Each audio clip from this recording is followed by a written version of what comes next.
Hey there, toy collector friends and Transformers fans alike. Welcome back to the channel. I'm the Triple TC, that's the time travelling toy collector, and today we are looking at another Transformers collaboration with another popular 1980s brand, and that is G.I. Joe.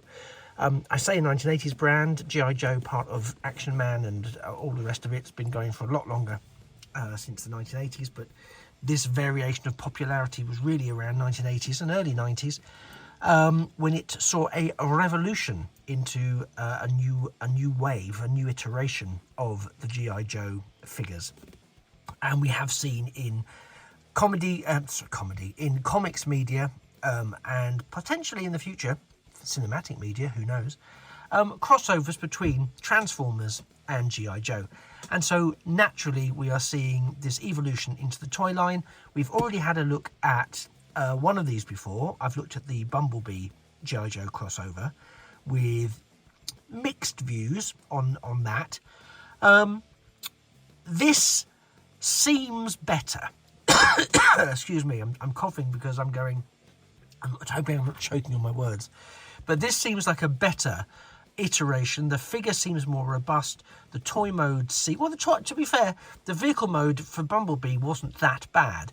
But the figure mode was heavily compromised in favour of delivering the vehicle mode.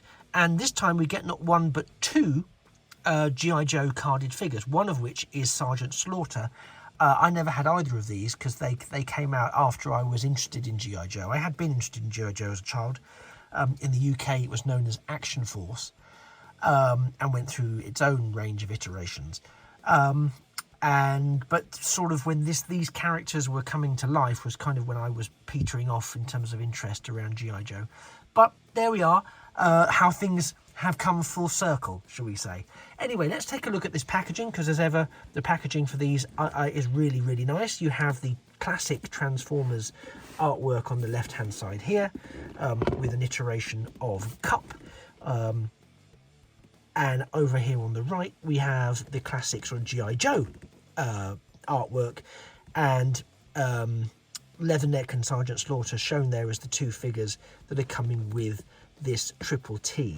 Now, I looked up Triple T beforehand, and I've literally forgotten what it was. I think it's some sort of terrain... I can't remember. I'm just making it up. I'll look it up before we start looking at the figures. Top of the box, we have Cup in his robot mode, and the figures uncarded next to the vehicle mode, and then the G.I. Joe logo, essentially. The sides of the box give us more product shots, you know, as we would expect. Apologies for the blur, but I'm less interested in the box and quite keen to get them out of the box. As you can hear, they're all still inside. There's Autobot Triple T Cup. Just trying to see if it tells us there what it stands for.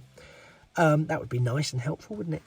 And then over here we have the Transformers 2024 logo, collaborative with G.I. Joe.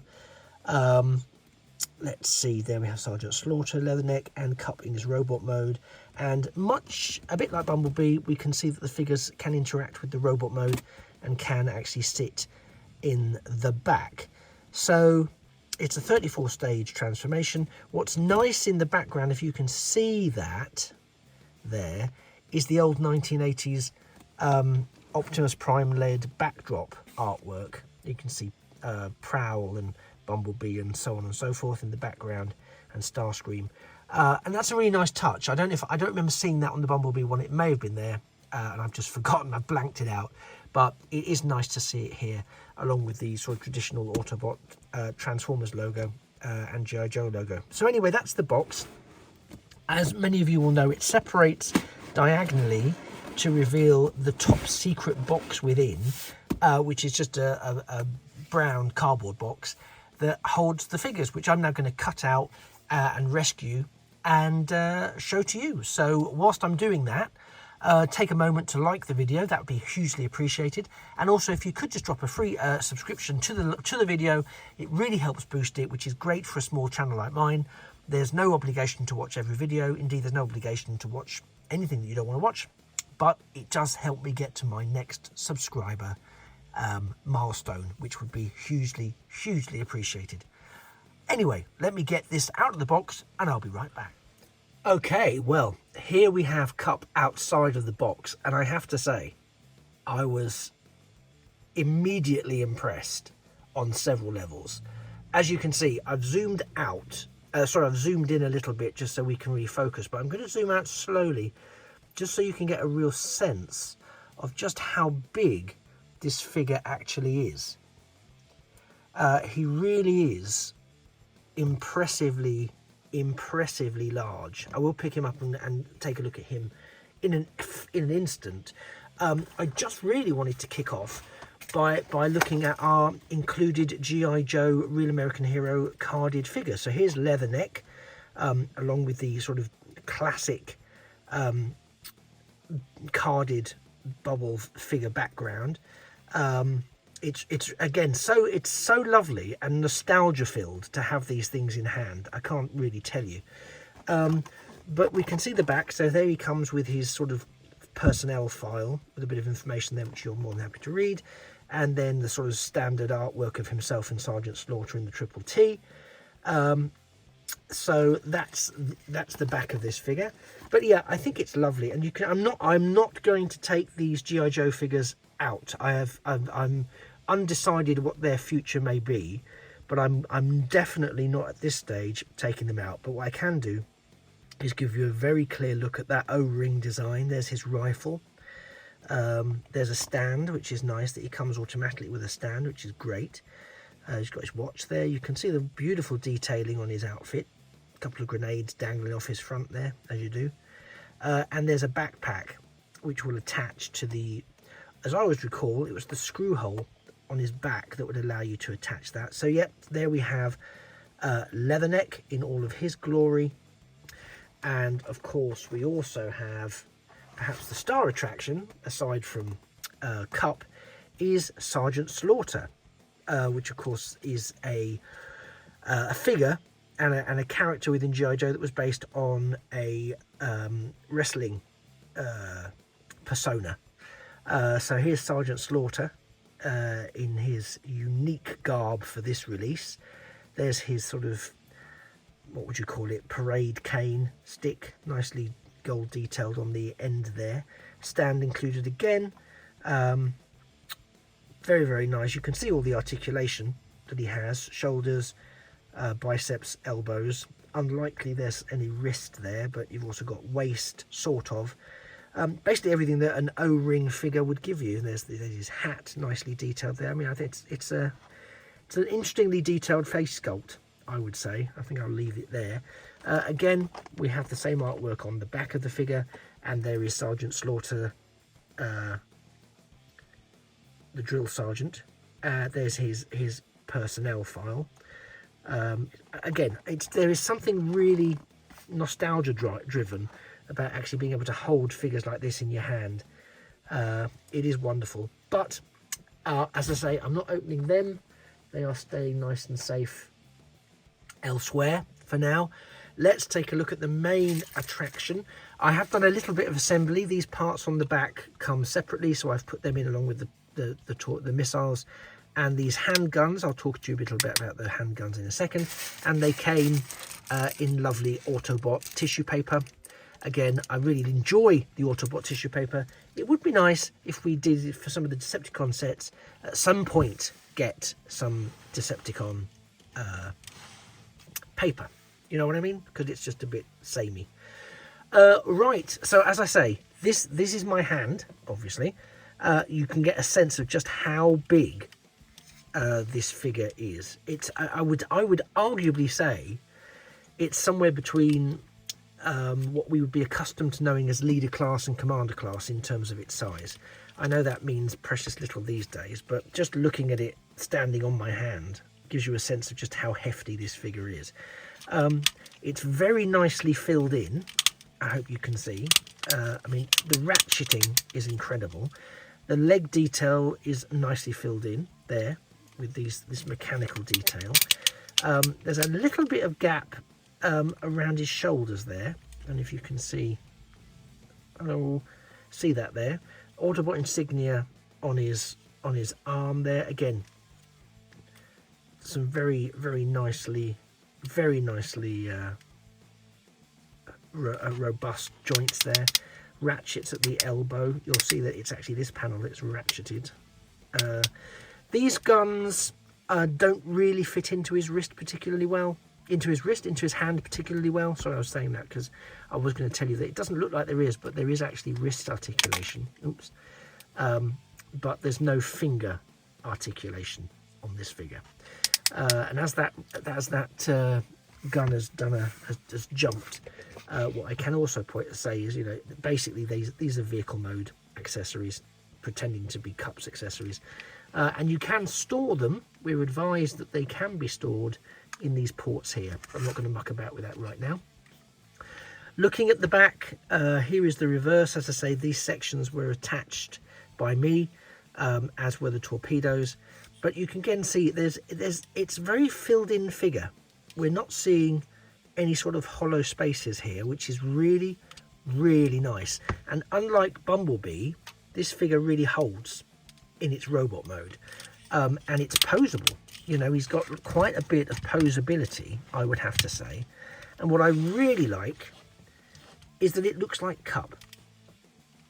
That hasn't always been our experience, as I know you know. But let me just shine a bit of additional light on Cup's face there so you can really see. But he really does look like Cup. The rest of the body, I fully accept, is not how we remember Cup.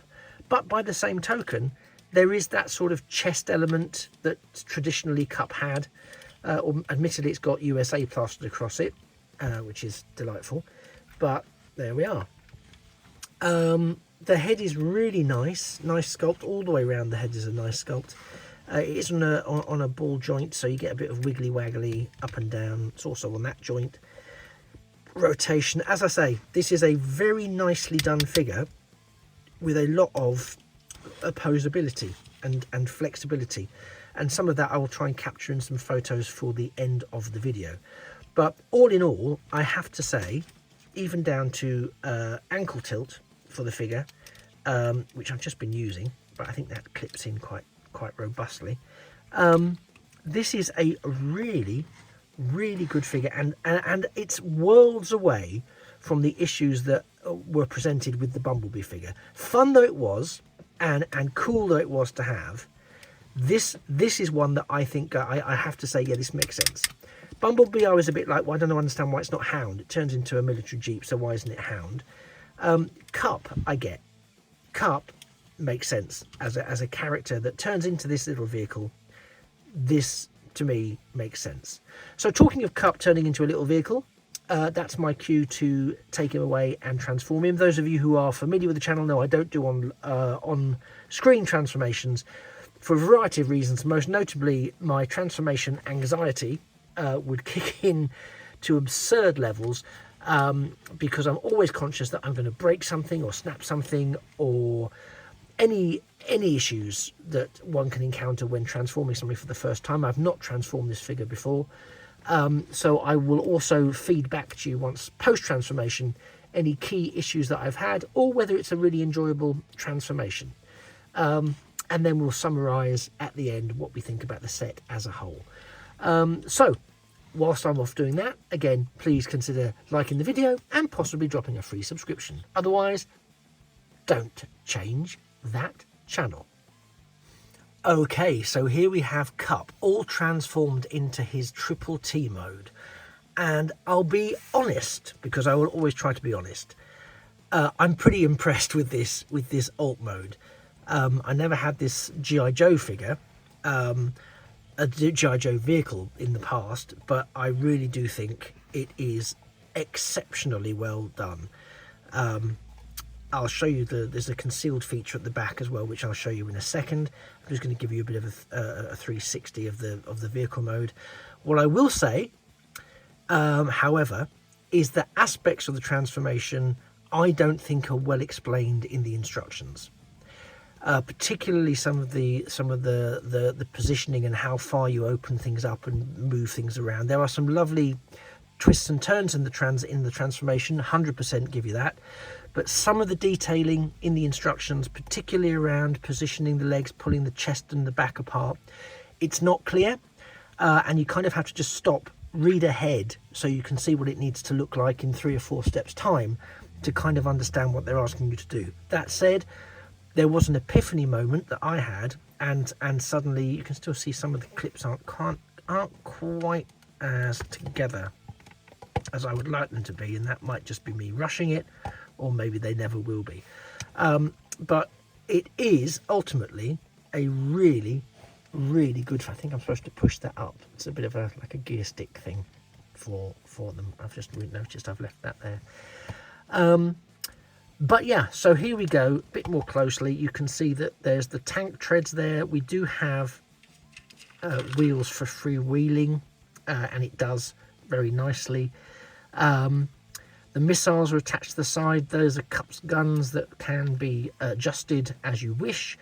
A G.I. Joe figure can fit neatly into the seat area there. There's no detailing or anything for controls there. However, what we do have next to the tow bar thing here, sorry I haven't pulled that down, so there's a tow bar there, which is a neat little feature. But we also have this section, which you may well be aware of, pulls down to reveal a computer deck and a standing bay. So you can also attach a G.I. Joe figure there to operate the computer system at the back there, which I think is a nice touch. So it can accommodate a minimum of the 2 figures that it does come with. There are also posts on the side for figures to stand on using their feet pegs, holes to really deck out the fullness of the, and it's nice paint apps on the computer system at the back there. So I like that, and it hides away neatly behind this thrust system, and again that's what pulls that up. Sorry, so that's down there. That is the trailer section. So we've got G.I. Joe detailing, United States, Autobot logo on the front. There's some nice detailing of panels in silver there. There's some silver there, Blue Star, G.I. Joe, Sergeant Slaughter, USA, registration details, etc, etc. All in all, this transforms into a very compact, very nice, and again, hefty, durable feeling vehicle. And I'd have to say that Cup himself, I've just been using him for some poses whilst I was doing the transformation. Very durable, feels very durable. Whereas Bumblebee felt very hollow, light and flimsy, Cup feels everything Bumblebee didn't. So he's very robust, the joints are robust, the ratchets, where there are ratchets, are very strong. I really enjoyed it, really enjoyed the transformation, really enjoyed working with the figure, take some photos.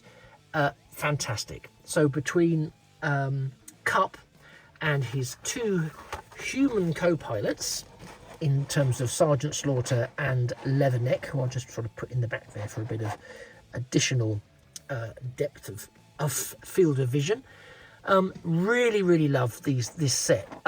If you are a G.I. Joe and or Transformers fan, I think you'd love this set. If you're particularly familiar with the Triple T as a vehicle from your youth, then I think you'll love this set. If you like G.I. Joe carded figures, then you're definitely going to love this set. If you're a Cup fan or a fan of Transformers in general, this is a good edition of Cup. I don't feel, which is something I couldn't say about Bumblebee, I don't feel that his physical robot mode has been overly compromised to accommodate the vehicle mode. Now, obviously, it doesn't look like Cup we know and love because it has a different chest, it has different decals. I get that. So my point is more, I don't feel like it's a random use of a character to try and sell a product, whereas I still think Bumblebee should have been Hound for the Ore set, whereas this makes sense that it's Cup. Cup's an old soldier working with other soldiers, and it looks like Cup. The chest unit, yeah, different decals, different colours, but it looks like Cup. The arms remind me of Cup. The chest reminds me of Cup, and the head sculpt was Cup. Bumblebee was a bit more of a problem, if I'm brutally honest. So this was quite different, and a very different experience to transform as well. So do I recommend Triple T Cup and his associates G.I. Joe, Leatherneck and Sergeant Slaughter action figure companions? I absolutely do. Now again, I can't promise that mileage wouldn't vary from set to set, but this is the kind of thing that really gets me interested to try out some of those other sets. And I've looked at 2 Autobot sets so far, and I believe, in fact I'm pretty confident, that there are 2 Decepticon sets, namely Soundwave, and also, at the time of recording this, which I think was the very first one, Megatron. So I'm looking forward to doing both of those in the near future, so stick around. If you haven't already, please drop a subscription to the channel so you don't miss an upcoming video. And as mentioned, it would be really great if you could like the video, but if not, I'm just glad you spent the last 16-17 minutes with me. It's much appreciated. I hope you found this enlightening and useful. Do let me know your thoughts of the collaboration concept in the comments down below. That would be fantastic, and I very much look forward to seeing you in a future video, or of course a past one if you want to have a little look around. Meanwhile, there's only one thing left for me to say, and that is that a thing of beauty really is a toy forever. Take care. Bye bye for now.